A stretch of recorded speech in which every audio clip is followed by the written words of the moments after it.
the tent. Every year for about 6 or 7 years, my friends and I would go to the Heritage Golf Tournament in Hilton Head, South Carolina.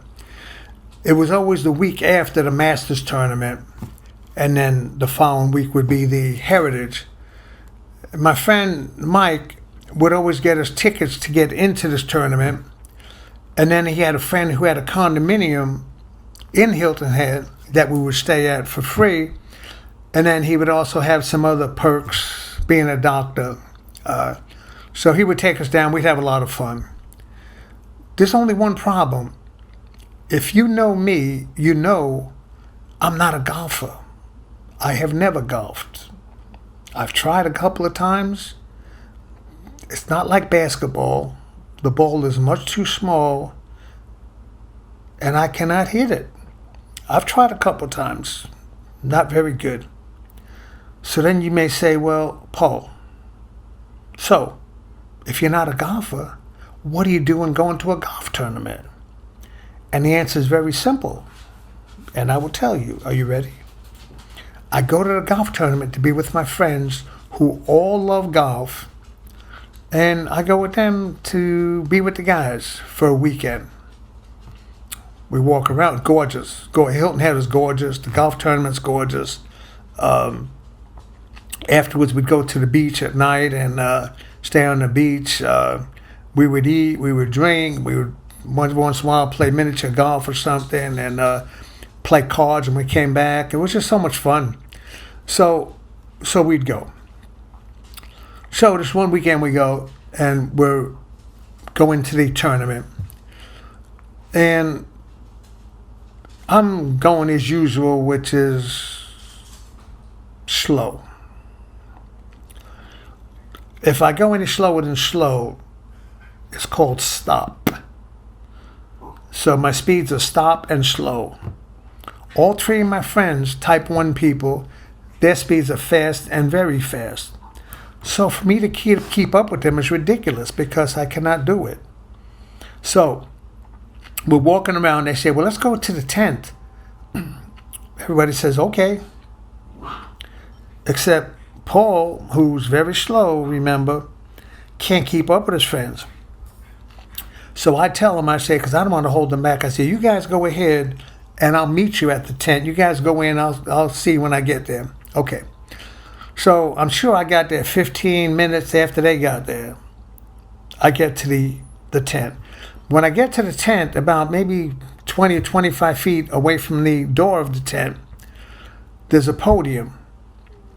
And at the podium are 2 people. And they ask me my name, and I tell them.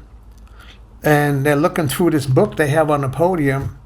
I suppose it was in alphabetical order, I suppose. I mean, I don't know. I can't look through everybody. But they went right to it. They said, your name's not here. And then I thought to myself, well, maybe they didn't understand the spelling of my name. My name is a strange name.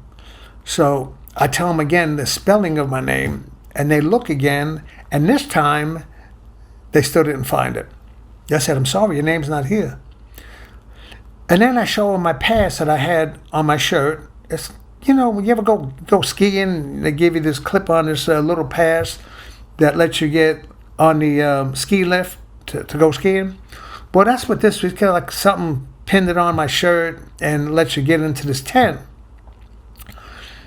Except they said, but your name's not in the book. And I went, my name's not in the book, but I got my ticket. I said, how could I have the ticket? My friend gave me the ticket. He said, well, you could have found that ticket. We don't know where you got that ticket from. However, your name's not in the book. So then I started to do the craziest thing, I think, in looking back. I started telling them how good I was. I went, I don't know why I thought that would help, but I said, I'm married, I'm a family man, I got kids, I teach Sunday school at church, I give money to people who need money, I'm a community man, I do volunteer work. I mean, I may have painted even a better picture than it actually was. I mean, I sounded very pristine, very almost perfect, not perfect, but there's They said, yeah, but your name's not in the book. And then I just looked down. I thought to myself, well, what do I do now? I just did not know what to do. And I was thinking, as I was standing there, my name's not in the book. They're not taking my ticket. And then one of the people said, well, what's your friend's name? The one that gave you the ticket. I went, oh, yeah. His name is Dr. Mike. So they look up Dr. Mike's name. And she says, well, you're in luck. Your name was under Dr. Mike's name. You're in. Welcome. And then one of these people take me to the tent of the door of the tent, on carpet. It was like, I don't know, red carpet or green carpet, but it was carpet. I remember that. And then this door was not like a tent like that you and I know of. Like, I used to go camp when I was a kid, a tent, you put 2 sleeping bags in it, you got a little zipper in the front, and, it was not that kind of a tent. This tent had a French door opening. So the person opens the door, and I look in, and the chandeliers, all there is light on top. I'm seeing chandeliers, bright. The whole inside of this tent, which is much bigger than a house, the size of this tent was ridiculous, was carpeted. And then they had tables that had these sterling silver trays, the ones that have the handles on them, and you open them and they got stuff in there. And I see my friends sitting watching the golf tournament on a giant screen TV. If it wasn't 120 inches diagonal, it wasn't any inches. And they're all sitting in lazy boys. They got their feet propped up.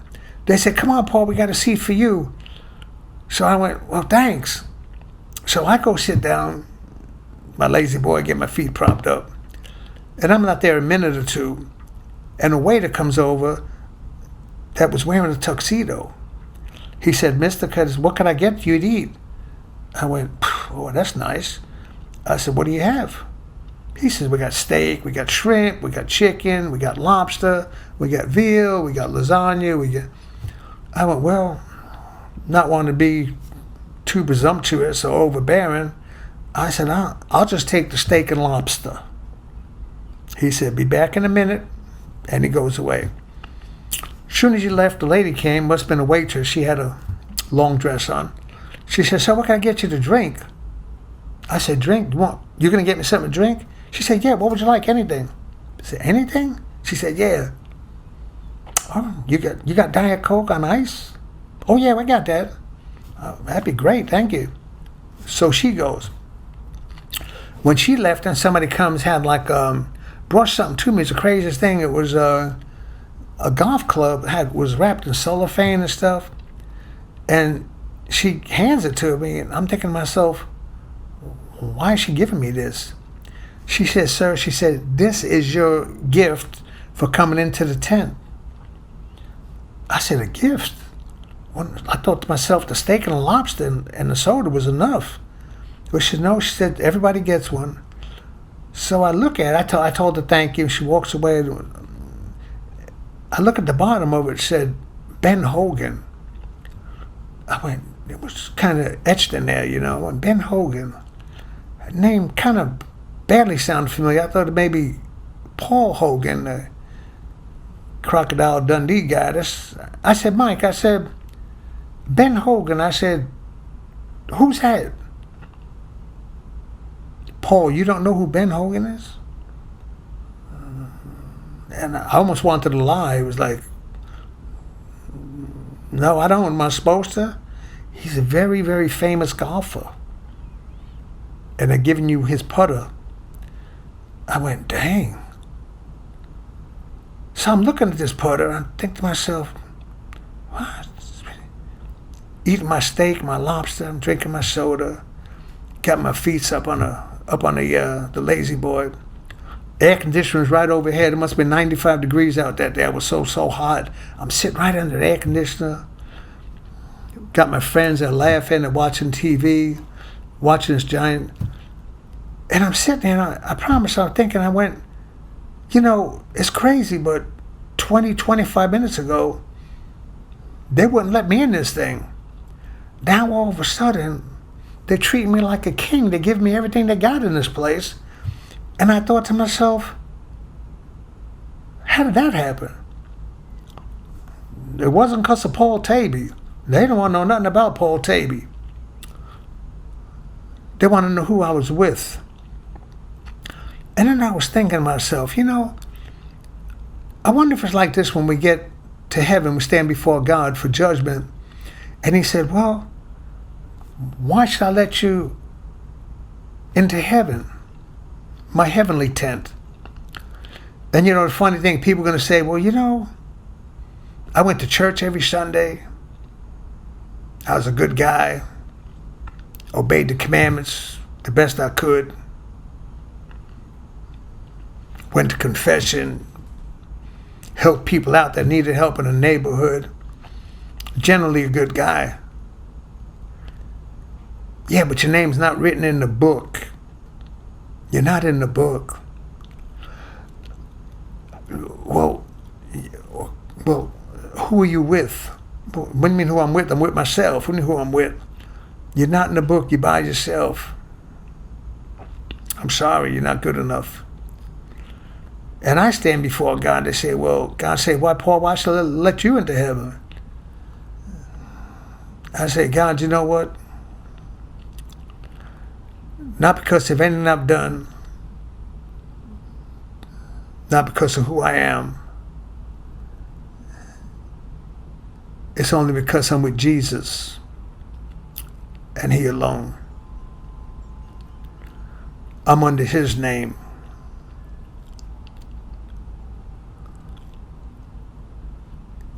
Come enter my heavenly tent, my friend. You're listening to this, I know you are, otherwise you wouldn't be hearing me. And I wonder if perhaps when you stand before God and he says, why should I let you into heaven? You will share how good you are. You'll forget the bad stuff, I'm sure, as we all do, but you'll share the good stuff. But you know what? It's not going to matter how good you are. As it didn't matter how good I was at this tent, they're going to want to know who you're with. Because you and I have sinned. We've sinned. We've done wrong. We've sinned. And only Jesus pays for that sin on the cross and from his resurrection from the dead. So trust me when I say it's not that I'm good, but I believe in the one who is good, in Jesus. And you may not be knowing him. I didn't know him until I was 26, or I heard all about him, but I didn't have a relationship with Jesus until I was 26. 1978, I was in the Navy. He's only a prayer away. He's a prayer away. You can accept him and know him today and have a relationship with him. I'm not talking about religious. I don't care what church you go to. It's irrelevant. It doesn't matter. Don't matter. The most religious people of those days put Jesus to death, the religious folk. He's not looking for religious people. He's looking for people that would trust him with all their heart. So maybe today, my friend, you'll trust him with all your heart and love him as he loves you and will forgive you for all your sins. This is Paul. I'm signing off now, but I want to say God bless you. Until next time.